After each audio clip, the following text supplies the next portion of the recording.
Lu pikir uang kertas itu cuma alat tukar? Cuma selembar kertas yang nilainya ditentukan negara? Coba pikir lagi bro. Dulu, nilai uang itu nyata, emas dan perak. Lu pegang emas, lu pegang kekayaan. Tapi sekarang, lu cuma pegang janji dari sistem yang bahkan lu nggak kenal siapa pemiliknya. Semua berawal di Eropa, abad ke-17. Waktu itu, kerajaan-kerajaan terus perang, tapi mereka kehabisan dana. Lalu muncullah para bankir, orang-orang yang punya ide gila. Mereka pinjemin uang ke raja, tapi dengan syarat bunga. Dari sinilah sistem riba modern lahir. Salah satu keluarga paling berpengaruh waktu itu, Rothschild. Mereka inilah akar dari sistem uang dunia modern. Di akhir abad ke-18, seorang Yahudi bernama Mayer Amschel Rothschild punya 5 anak laki-laki. Tiap anak dia kirim ke kota besar Eropa, London, Paris, Wina, Frankfurt, dan Napoli. Dari situ mereka bangun jaringan bank internasional pertama di dunia. Mereka biayain perang, ngatur utang kerajaan, bahkan jadi penasehat ekonomi buat raja dan paus. Moto mereka sederhana tapi berbahaya. Beri aku kendali atas uang suatu negara, dan aku tidak peduli siapa yang membuat undang-undangnya. Dan dari filosofi itu, lahirlah sistem yang bikin dunia tunduk pada utang dan bunga. Sejak itu, mereka bukan cuma kaya, tapi punya kekuatan untuk mengatur arah sejarah.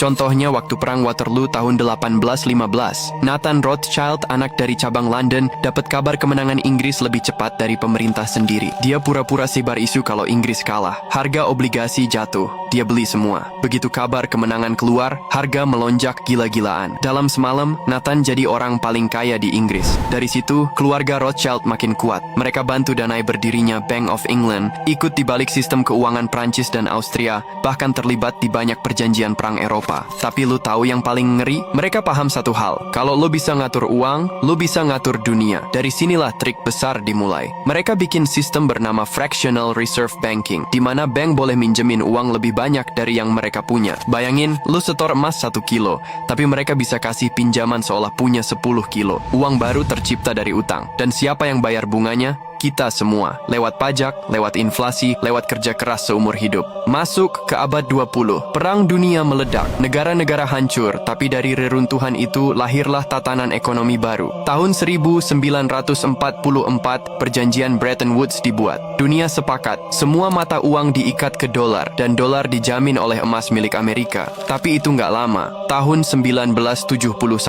Presiden Nixon ngumumin, mulai hari ini, dolar nggak lagi ditukar dengan emas. Sejak saat itu, dunia resmi hidup dari uang tanpa nilai nyata. Dunia masuk ke era ilusi ekonomi. Lu kerja keras dapat kertas, tapi nilainya bisa hilang cuma karena keputusan bank sentral. Dari sinilah lahir IMF, World Bank, dan sistem utang global. Negara-negara miskin dikasih pinjaman, tapi disuruh jual sumber daya dan tunduk sama syarat-syarat mereka. Akhirnya, kaya makin kaya, miskin makin terikat, dan semuanya berjalan halus, dibungkus dengan nama bantuan ekonomi. Sekarang dunia masuk ke fase baru, cashless society. Uang fisik pelan-pelan diganti digital. Semua lewat bank, semua bisa dipantau, semua bisa dimatikan dari pusat. Lo pikir praktis? Iya, tapi juga berbahaya. Karena saat uang lo cuman angka di sistem, siapapun yang punya akses ke sistem itu bisa hapus lo dari ekonomi. Dunia lagi diarahkan ke satu mata uang global, satu identitas digital, satu pusat kontrol keuangan dunia.